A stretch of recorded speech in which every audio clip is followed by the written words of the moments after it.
2024 లేదా 25లో డిగ్రీ లేదా బీటెక్ చదివారా? సాఫ్ట్వేర్ జాబ్ కోసం ఎదురు చూస్తున్నారా? అయితే కోడ్ జ్ఞాన్ 100 డేస్ కోర్సులో చేరండి, జాబ్ సాధించండి.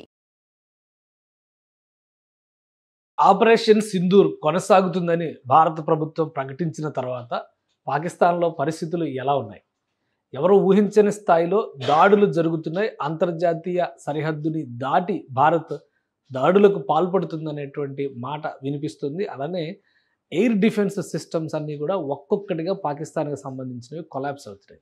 అసలు ఏం జరుగుతుంది పాకిస్తాన్ లోపల? కొన్ని దృశ్యాలు మీకు చూపిస్తాను. పాకిస్తాన్లో ప్రస్తుత పరిస్థితి, తాజా పరిస్థితి ఎలా ఉంది భారత్ రిటాలియేషన్ తర్వాత? ఎందుకంటే వరుస పెట్టి పాకిస్తాన్ జరుపుతున్నటువంటి మిసైల్ అటాక్స్, కౌంటర్ అటాక్స్, ముఖ్యంగా మిసైల్ సిస్టమ్స్ని బ్రేక్ చేసేటువంటి క్రమంలో గస్తీ తిరుగుతున్నటువంటి భారత యుద్ధ విమానాలను కూడా టార్గెట్ చేస్తూ ఏరోడ్రోమ్ సిస్టమ్స్ని ఉపయోగిస్తున్నాయి.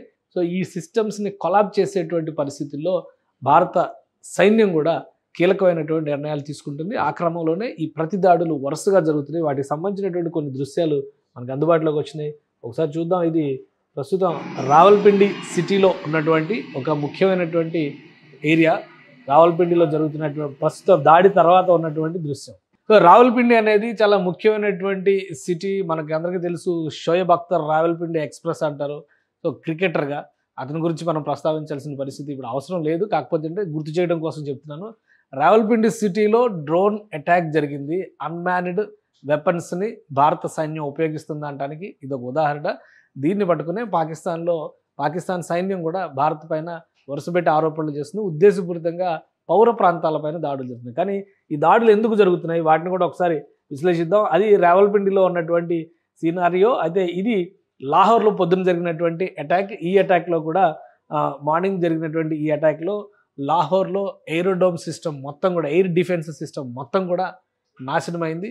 అలానే అక్కడ రావల్పిండిలో జరిగినటువంటి అటాక్లో కూడా ఎయిరో డిఫెన్స్ సిస్టమ్ మొత్తం నాశనమైంది.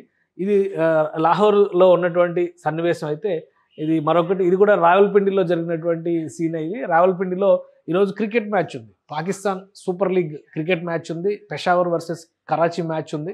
సో ఆ మ్యాచ్ ఉన్న స్టేడియంకి సమీపంలోనే ఇందాక మనం చూసినటువంటి దృశ్యం. సో అక్కడ అటాక్ జరిగినటువంటి నేపథ్యంలో మ్యాచ్ని ఆపేస్తున్నారని పాకిస్తాన్ క్రికెట్ అభిమానులు ఆందోళన వ్యక్తం చేస్తున్నారు.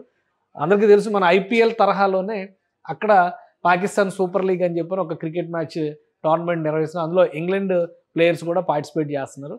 సో ఈ మ్యాచ్ ఆగిపోయింది. దాంతో అక్కడ ఉన్నటువంటి తాజా పరిస్థితి, తాజా సన్నివేశాలు, ఇవన్నీ ప్రజలు ఆందోళన చెందుతున్నటువంటి స్టేడియం దగ్గర ఆందోళన చెందుతూ ప్రజలు తిరుగుతున్నటువంటి వైనం, ఇవన్నీ కూడా మనం చూస్తున్నాం.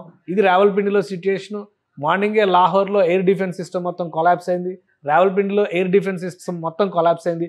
మరొక ముఖ్యమైనటువంటి నగరం పైన కూడా భారత్ అటాక్ చేసింది.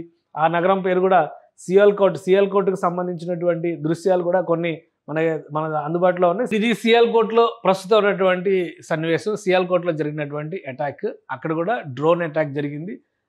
ఇది ఒక జనావాసానికి దగ్గరగా ఉండేటువంటి ప్రదేశమే. కాకపోతే ఇక్కడ నుంచి దీని పక్కనే ఆర్మీకి సంబంధించినటువంటి కంటోన్మెంట్ ఉంది. సో వీటన్నిటిపైన కూడా అటాక్స్ వరుస పెట్టి భారత సైన్యం ఎందుకు చేస్తుంది? దీనికి ఏమైనా ప్రత్యేకమైన కారణం ఉందా? ఎందుకంటే సివిల్ ఏరియాస్ను మేము టార్గెట్ చేయబోం అనేటువంటి మాటని ప్రభుత్వం చెప్పింది, భారత ప్రభుత్వం చెప్పింది. సైన్యం కూడా దానికి తగ్గట్టుగానే లోబడి పనిచేసింది. కానీ ఇక్కడ ఎందుకు జరుగుతుంది అనేటువంటి విషయాన్ని ఒకసారి విశ్లేషిద్దాం. వరుసగా ఈ అటాక్స్ జరగడానికి ప్రధానమైనటువంటి కారణం పాకిస్తాన్ ఆర్మీ అనుసరిస్తున్నటువంటి విధానం. పాకిస్తాన్ ఆర్మీ ఇలా ఎయిర్ డిఫెన్స్ సిస్టమ్స్ని మెయింటైన్ చేయడం ద్వారా, ఈ సిస్టమ్స్ ద్వారా భారత సరిహద్దులకి, భారత్ పాకిస్తాన్ మధ్య సరిహద్దులకు సంబంధించినటువంటి అంశం చూస్తే మ్యాక్సిమం డిస్టెన్స్ 20 కిలోమీటర్లు, 25 కిలోమీటర్లు మాత్రమే ఉంది. సియాల్కోట్ లాంటివి అయితే కశ్మీర్ అంతర్జాతీయ బార్డర్కి అతి సమీపంలో ఉండేటువంటి ప్రదేశం. అలానే లాహోర్ 27 కిలోమీటర్ల డిస్టెన్స్లో మాత్రమే ఉంది. సో అక్కడ ఉపయోగిస్తున్నటువంటి పాకిస్తాన్ ఆర్మీ ఈ మిసైల్స్ని, అంటే ఏరోడోమ్ వ్యవస్థలను ఏర్పాటు చేయడం ద్వారా, ఎయిర్ డిఫెన్స్ సిస్టమ్స్ని ఏర్పాటు చేయడం ద్వారా భారత్కి సంబంధించినటువంటి డ్రోన్స్, అంటే విజిలెన్స్ డ్రోన్స్ ఉంటాయి కదా, ఎక్కడైతే నిఘా కోసం ఉపయోగిస్తారో అలాంటి డ్రోన్స్ ఎగిరినా, అలానే యుద్ధ విమానాలు గస్తీ తిరుగుతున్నా వాటిపైన అటాక్ చేసేటువంటి ప్రయత్నం జరుగుతుంది. ఇది ఆర్మీ, అక్కడ పాకిస్తాన్ ఆర్మీ ఫైర్ చేస్తున్నటువంటి సన్నివేశాలు కొన్ని సోషల్ మీడియాలో వచ్చినాయి. అధికారికంగా రిలీజ్ అయినటువంటి వాటిలో కూడా ఈ దృశ్యాలు ఉన్నాయి. సో వీటిని దృష్టిలో పెట్టుకునే ఈ అటాక్స్ని కౌంటర్ చేసేటువంటి క్రమంలో భారత్ డ్రోన్ అటాక్స్కి నిలబడింది. డ్రోన్ అటాక్స్ స్టార్ట్ చేసింది. డ్రోన్ అటాక్స్ చేసినటువంటి సందర్భంలో ఇక్కడ జరిగినటువంటి సన్నివేశం ఒకసారి ఇది కూడా చూడాలి. ఈరోజు ఉదయం రికార్డ్ అయింది, లాహోర్ పైన జరిగినటువంటి అటాక్లో రికార్డ్ అయింది. ఈ హారప్ డ్రోన్స్ని భారత సైన్యం ఉపయోగిస్తుంది. ఇజ్రాయెల్ తయారీ హారప్ డ్రోన్స్ ఇవి. ఈ డ్రోన్స్కి ఒక ప్రత్యేకత ఉంటుంది. లేజర్ గైడెడ్ మిసైల్స్ తరహాలోనే ఈ డ్రోన్స్ ఎక్కడైతే లక్ష్యాన్ని నిర్దేశిస్తారో ఆ లక్ష్యాన్ని కరెక్ట్గా అటాక్ చేయడానికి అవకాశం ఉండేటువంటి డ్రోన్స్ ఇవి. ఒక నిర్దిష్టమైనటువంటి ప్రదేశం నుంచి భారత సైన్యం టార్గెట్ను ఫిక్స్ చేసి ఈ డ్రోన్ రిలీజ్ చేసిన తర్వాత అది ఎక్కడైతే టార్గెట్ ఫిక్స్ చేసిందో దాన్ని ట్రేస్ చేసుకుని టార్గెట్ అటు ఇటు మూవ్ అయినా కానీ కొట్టేసేటువంటి అవకాశం ఉంటుంది. ఇది ఇజ్రాయెల్ డెవలప్ చేసినటువంటి ప్రత్యేకమైన టెక్నాలజీ. భారత్ పాకిస్తాన్ల మధ్య యుద్ధం వస్తే ఏం జరగవచ్చు, 1999లో జరిగిన కార్గిల్ వార్ రిపీట్ అవుతుందా అనే అంశం పైన మనం గతంలో కూడా ఒక వీడియో చేసాం. ఎట్టి పరిస్థితుల్లో ఈసారి భారతదేశం సైన్యాన్ని దింపదు, టెక్నాలజికల్ వార్ఫేర్ని మాత్రమే ఉపయోగిస్తుంది అనేటువంటి మాట చాలా క్లియర్గా చెప్పాం. దానికి తగ్గట్టుగానే ఇప్పుడు మనం చూస్తున్నదంతా అవెంజర్స్ యుద్ధ సన్నివేశాల్లా కనిపిస్తున్నటువంటి ఇండో పాకిస్తాన్ బార్డర్ సన్నివేశాలు ఇవన్నీ కూడా. సో పాకిస్తాన్ ఏ విధంగా అయితే కవ్వింపు చర్యలకు దిగుతుందో దానికి కౌంటర్ చేసేటువంటి క్రమంలో ఒక్కొక్కటిగా భారతదేశం ఈ అటాక్స్ చేస్తూ వెళ్తుంది. అన్నీ కూడా అన్మాన్డ్ డ్రోన్స్. ఇది సింగిల్ యూజ్ డ్రోన్స్ అంటారు వీటిని. డైరెక్ట్గా లక్ష్యాన్ని టార్గెట్ చేసి ఒక విధంగా ఆత్మాహుతి దళం లాగా ఆ లక్ష్యం పైన మోహరించి బ్లాస్ట్ అయిపోయేటువంటి డ్రోన్స్ అనమాట. వీటికి సంబంధించి డీటెయిల్గా మరొక వీడియో కూడా మనం చేద్దాం. కానీ ప్రస్తుతం పాకిస్తాన్లో ఉన్నటువంటి సీన్ అది చాలా ముఖ్యమైనటువంటి నగరాలు. ఉత్తర పాకిస్తాన్లో కీలకమైనటువంటి నగరాలు, మరీ ముఖ్యంగా చెప్పాలంటే పంజాబ్ ప్రావిన్స్లో ప్రధానమైనటువంటి నగరాలు ఇటు లాహోర్ కావచ్చు, సియాల్కోట్ కొంత శివారు ప్రాంతాల్లో ఉంటుంది, అలానే రావల్పిండి, ఈ మొత్తం పైన కూడా కీలకమైనటువంటి ఎయిర్ డిఫెన్స్ వ్యవస్థలన్నీ కూడా భారత్ సైన్యంతో పెట్టుకోవడం వల్ల కొలాప్స్ అయినాయి. ఇప్పుడు జరగబోయేటువంటి పరిణామాలు ఏ విధంగా ఉంటాయి పాకిస్తాన్లో అంటే, ఎయిర్ డిఫెన్స్ సిస్టమ్ లేకపోవడం వలన పాకిస్తాన్లో ఆల్రెడీ అంతర్గతంగా జరుగుతున్నటువంటి కొన్ని తిరుగుబాటు శక్తుల యుద్ధాలకు సంబంధించి, గొరిల్లా తంత్రాలకు సంబంధించి ఇప్పుడు ప్రతికూల పరిస్థితుల్ని పాకిస్తాన్ ఎదుర్కోవాల్సినటువంటి పరిస్థితి ఉంటుంది. ముఖ్యమైనటువంటి అంశం, అటు బలూచిస్తాన్ ఆర్మీ చాలా బలంగా పనిచేస్తుంది. నేరుగా తమ ప్రాంతంలోకి వచ్చినటువంటి పాకిస్తాన్ సైన్యాన్ని ఇవాళ కూడా 14 మందిని మట్టుబెట్టినట్టుగా ఒక సమాచారం వస్తుంది.